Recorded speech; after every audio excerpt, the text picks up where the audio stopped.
All right, guys, it's that time of the year again. Dum dum dum dum dum dum dum dum dum dum dum. Yeah, let's forget about that. Everybody is talking about champagne and mulled wine. But let's shake things up this holiday season, shall we? I'm here to give you mindful recommendations that celebrate quality over quantity, drink less but better, because let's face it, it doesn't always have to be champagne. Whether you're looking for the perfect gift, something for your own table at home, or just something a little different, I've got you covered. So let's dive into this very special episode. Have fun!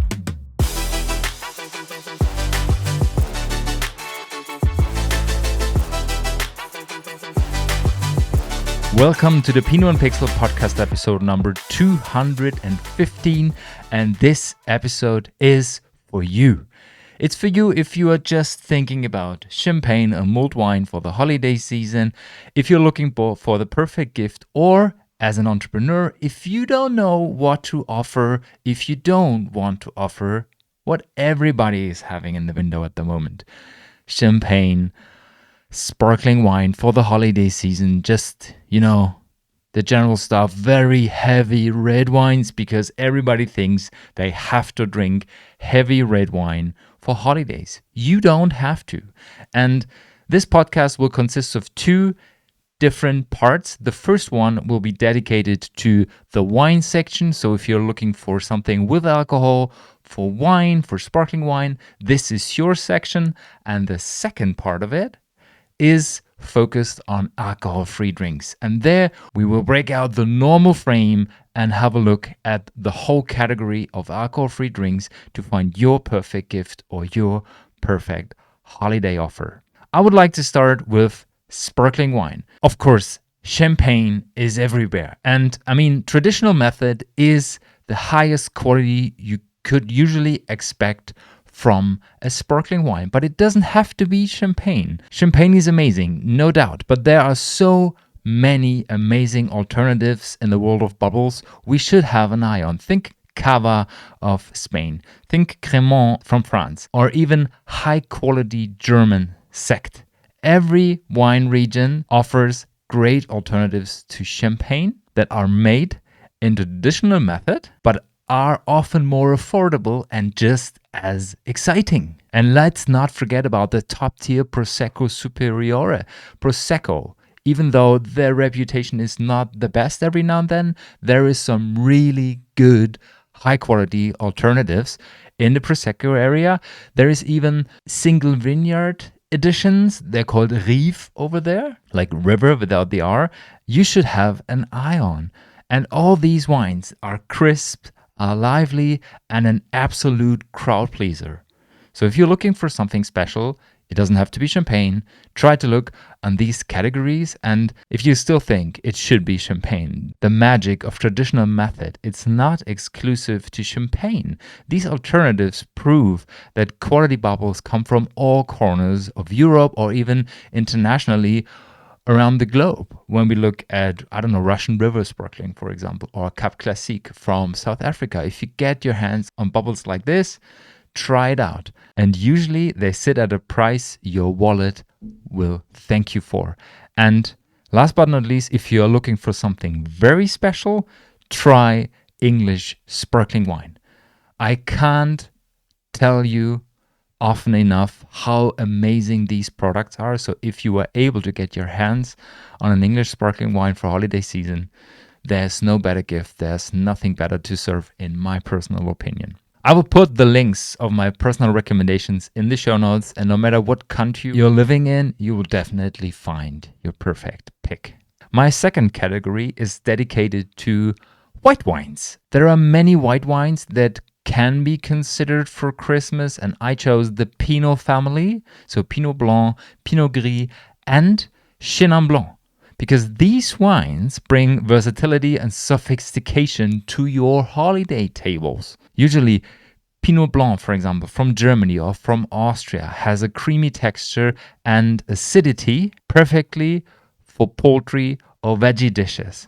Chenin Blanc from South Africa or from France, Loire Valley, for example, offer vibrant acidity and a bunch load of flavors, pairing beautifully with rich or savory holiday menus. And yes, you can pair white wine with meat. It doesn't have to be red wine. For me personally, these white wines are the perfect crowd pleasers for your holiday tables because they are fresh, they are vibrant, they have this elegance, and they are ready to shine on your Christmas table. So maybe this year, try a white wine that is a bit fuller-bodied to pair it with your Christmas dishes. The next category, of course, there can't be an episode without talking about Pinot Noir. And Pinot Noir is so amazing. It's amazing throughout the year, but especially when we talk about Christmas, where you have these cozy feelings around, and it's usually the warmest period of the year, unless you're not on the southern hemisphere. Pinot comes in so many variations. It can be smooth, it can be elegant, it can be powerful, it can be light. Pinot Noir complements a range of dishes, from roasted poultry, creamy sides, mushroomy dishes, especially with mushroomy dishes, perfect pairing in my opinion. German Spätburgunder is absolutely amazing. It doesn't have to be Burgundy. Have a look at the wines from Oregon, or even if you want a cool climate Pinot, have a look to England or Alto Adige. There are amazing versions of Pinot Noir, or if you can get your hands on a Central Otago Pinot Noir, why not? They have the spiciness, and perfect food pairing is guaranteed. And at the latest, through this podcast, you know that not only Burgundy Pinot Noir is able to deliver these classy red berry aromas, smooth tannins, and a festive sophistication. In the vineyard, Pinot Noir is a diva, but Pinot Noir also brings people together with its balance, tradition, and elegance, the perfect red for unforgettable holiday meals. And again, if you're looking for something very special, try a vintage wine. Bring a bottle of the year you were born or your parents met for the first time. There are so many places available on the internet where you can get your hands on an aged bottle. And even if not, just send me an email at podcast@pinotpixel.com and we try our best to find something in the wine cellar I'm currently standing in. So right now, a very special pick. Maybe one of the most underrated categories, in my opinion, especially when it comes to food pairing, are dessert wines. So we are talking about vintage port. We are talking about Sauterne. We are talking about the sweet wines from southern France, from Italy. Amazing products, but it's quite tough to have a bottle on its own when you're sitting on a terrace. But when the winter time is coming, it's super cool to have it as the perfect food pairing partner. No holiday menu is perfect with a sweet ending. And of course, you can serve desserts, but it can also be a wine, a sweet wine. Vintage port pairs excellently with cheese boards, while Sauterne enhances rich desserts like crème brûlée, for example, my favorite one, or foie gras if you are a fan of this. Sweet German Rieslings, for example, die Auslesen, Trockenbeerenauslese, Beerenauslese, or even ice wine, or Italian Vinsanto, elevate traditional Christmas pastries. So dessert wines are basically like wrapping up your feast with a bow. Sweet, indulgent, and guaranteed to leave a lasting impression. Try sweet wine, guys. It's exciting. And last but not least, the fifth category when it comes to my wine recommendations is something quite special. It's not a trend anymore, but it's still, in my opinion, one of the things we should try way more often. I'm talking about orange wines. And there's a bunch load of variations in this category. I'm talking about the ones that are properly made, crafted wines that where usually a white wine is made like a red wine. So you press the grapes and you leave the grapes on the juice, and through the fermentation it changes the color, usually to orange depending on the grape, and you have tannins in a white wine. So right now you end up with a well-structured wine, high in acidity, beautiful color that is the perfect food pairing. So if you have a cheese board for Christmas, or you have earthy dishes, for example, like mushrooms, not only Pinot can be the perfect pairing, it can also work well with orange wines. So to wrap this up, orange wine is the unexpected guest on your table, intriguing, memorable, and ready to spark conversation. Where did you get that from? What exactly is it? Why does it taste or smell so weird? Imagine this on the Christmas table, guys. If you struggle in finding something to talk about, it can be the wine you just brought. Have fun with that. So, these were my recommendations for the wine area. And right now, let's dive into the alcohol-free section. For everybody who just skipped the wine part, right now we are talking about my top 5 recommendations in the alcohol-free section for the holiday season. And we're not only talking about Christmas, of course, New Year's Eve will come and you need a sparkling alternative. And again, it doesn't have to be champagne and it doesn't have to have alcohol at all. Alcohol-free sparkling wine are ideal for festive moments because they've come a long way in quality, in elegance, and in taste. They're perfect for toasting at the start of a meal or as a pairing with seafood appetizers, for example, or especially the ones that are a bit high in sugar. They can also be the perfect pairing for your cheese board again. And if you just remember what I just said in the last 15 minutes, I think cheese boards are quite popular in my wine recommendations, but usually there is cheese on the table, isn't it? The good thing about alcohol-free sparkling wine is that you can celebrate without a compromise. Sparkling alternatives that deliver the festive vibes without the buzz are, in my opinion, a very, very exciting category right now.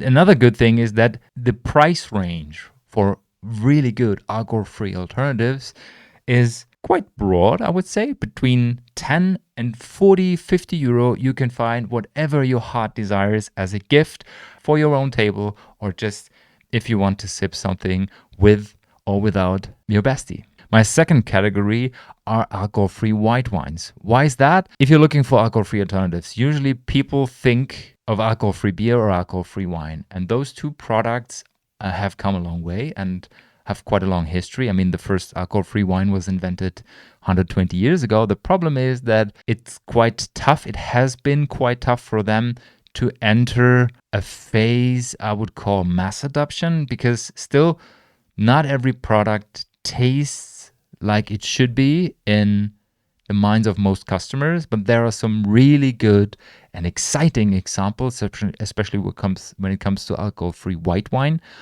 on the market. With rosé, it's tougher, and I think the toughest one is alcohol-free reds, because usually for a red wine, you have alcohol and tannins are the backbone of the wine. So when you get rid of the alcohol, and alcohol usually gives you a warmer feeling in the finish, it adds some sweetness and texture to the wine. And when you get rid of this through the dealcoholization, you lose some of the character. And this is easier with alcohol-free white wine, especially with aromatic grape varieties. For example, Riesling-based alcohol-free wines offer freshness, offer complexity, making them a versatile choice for salads, for fish, for light poultry dishes, or again, you guessed it, the cheese board. So for me, especially alcohol-free white wines have proven that non-alcoholic wines can hold their own, offering the same elegance as their alcoholic counterparts. Usually what I recommend to people trying alcohol-free wine, take your wine brain, put it away, and just enjoy the product you have in front of you. Don't try to compare it to your normal wine, to your normal Riesling, for example, with alcohol. The next category, the third one, is alcohol-free spirits. And I know that only very few people know how to mix their cocktail at home, but there are some, I would say, quite easy, accessible alcohol-free spirits where it's not that tough to have a nice cocktail at home. And I would differentiate between two different styles, especially when it comes to Christmas or the festive season. The ones that are made to give you an alternative for your alcoholic spirit. For example, a malt blend instead of a whiskey or an alcohol-free amaretto. And these ones you can drink purely because usually there's some sugar added, there's spices in it, and then you have the feeling, the texture of something special. Of course, there's no booze in it, but it's really enjoyable. And the second category are alcohol-free spirits where you just add some soda water or some tonic and you have the perfect aperitivo to toast with your friends or to just enjoy before the food is ready. And my favorite one so far is an alcohol-free alternative of an Amaro. So basically it's a drink made of herbs, but without the booze, and there's no fermentation involved. And then you add some tonic water. So 2 parts of the tonic, 1 part of the spirit, add some ice cubes, and you have the perfect apero for every meal you're waiting for. The 4th category for me are premium juices. And I'm not talking about the organic juices you can buy in the supermarket. I'm talking about brands that have dedicated the whole production process to making really high quality alternatives that are high in acidity, super aromatic, and as low in sugar as possible. At least there is a balance between the sugar and the acidity. And there are some very good producers available in the market. Some of the ones I know process their fruits in Alto Adige, where you usually have apples as a base juice, and then they add some flavors. And every brand I have mentioned, and I will mention in this podcast, they don't pay for anything. It's basically unpaid advertisement because I just tried the product and I really love them. And in the juice category, I recently got my hands on the Christmas edition of Kohl juices. Kohl is the company from Alto Adige, and their base is usually a mountain apple juice.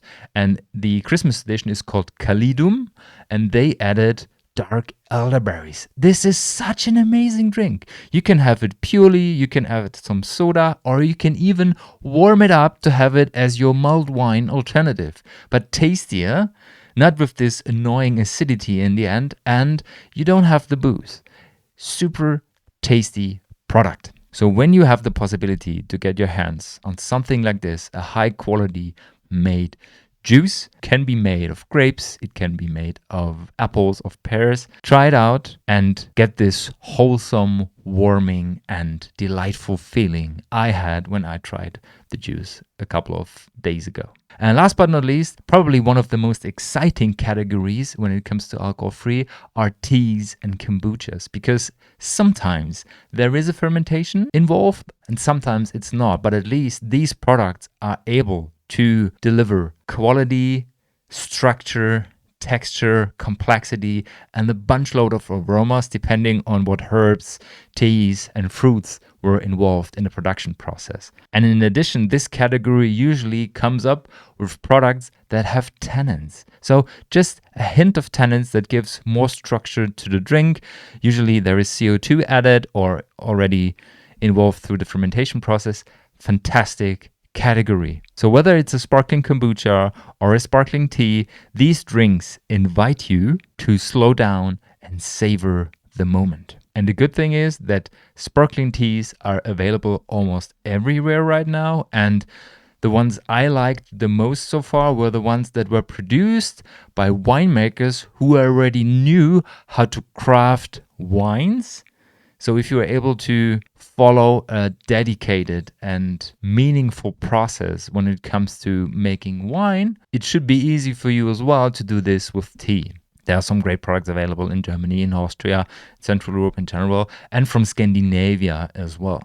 So try to get your hands on a bottle of this. I will put some links in the show notes where you can purchase stuff like that. So there you have it, my holiday picks for drinks that are mindful, festive, and far from ordinary. Whether you're popping corks, sipping teas, or enjoying a warming cup of mulled Christmas juice, the key is to celebrate quality over quantity. Usually we eat and drink way too much over the holidays. A recent study said that the average person adds 5 kilos over the holidays. 5 kilos, guys.